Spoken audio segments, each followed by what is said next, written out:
Hello అండి, అందరికీ నమస్కారం. ఈరోజు నేను సొరకాయ బజ్జీలు తయారు చేస్తున్నాను. ఎంతో టేస్టీగా హెల్తీగా ఉండే ఈ సొరకాయ బజ్జీలు మనకు చాలా మేలు జరుగుతుంది. ఆరోగ్యకరమైన సొరకాయలతో ఈరోజు నేను బజ్జీలు తయారు చేస్తున్నాను.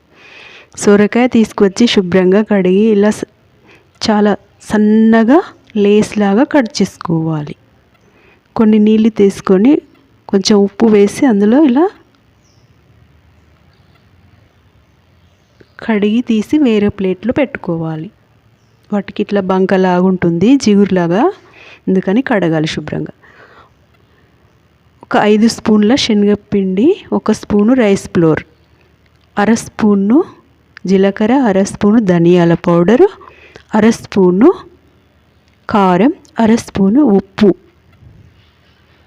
ఇవి మొత్తం కలిసేంత వరకు కలుపుకోవాలి.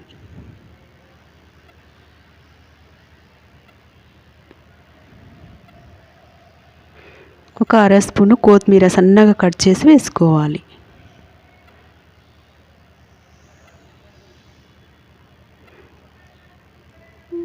ఇలా జారు పిండి వచ్చేంత వరకు కొంచెం నీళ్లు వేసుకొని చక్కగా మొత్తం కలుపుకోవాలి. మొత్తం కలిపాక ఒక 15 నిమిషాలలో పక్కకు ఉండనివ్వాలి.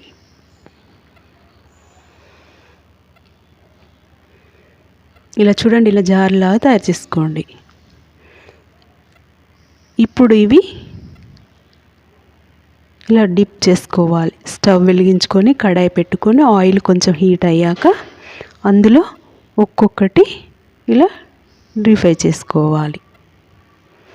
మీడియం ఫ్లేమ్లో పెట్టుకోవాలండి స్టవ్, మరి హై లెవెల్లో పెడితే మాడిపోతాయి.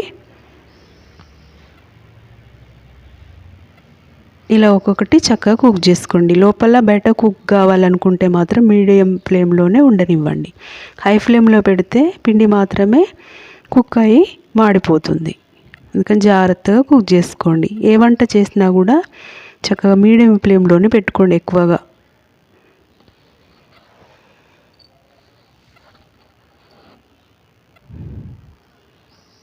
చూడండి ఎంత బాగా వచ్చాయో. ఇలా కుక్ చేసుకొని సర్వ్ చేసుకోండి. ఈ సొరకాయల్లో పీచు పదార్థం, ప్రోటీన్, ఐరన్ ఉంటుందండి. చూడండి, ఇలా నేను అన్నీ తయారు చేశాను.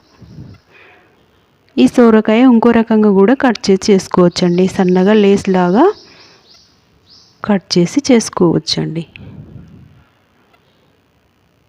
ఇప్పుడు చూడండి, ఇవి నేను ఇలా సన్నగా కట్ చేసి ఇలా కూడా తయారు చేశాను. కొన్ని ఇలా కూడా కట్ చేసి పెట్టుకోవచ్చండి.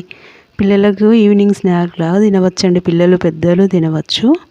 చాలా టేస్టీగా ఉంటాయండి ఇవి మాత్రం. చూడండి ఎంత బాగా వచ్చాయో, లోపల బయట ఎంత కుక్ అయ్యాయో చూడండి ఒకసారి. ఇవి కచోరీ లాగా ఉంటాయి, ఇలా బజ్జీలాగా కూడా ఉంటాయి. చూడండి, ఇది కూడా ఎంత స్మూత్గా ఉందో చూడండి. అసలు లోపల చూడండి ఎంత బాగుందో అసలు. ఇలా లోపల బయట చక్కగా కుక్ చేసుకోండి, చాలా టేస్టీగా ఉంటాయండి. ఇలా మన వెజిటేబుల్స్తోనే ఇలా తయారు చేసుకొని తినడం వల్ల హెల్తీగా ఉంటామండి.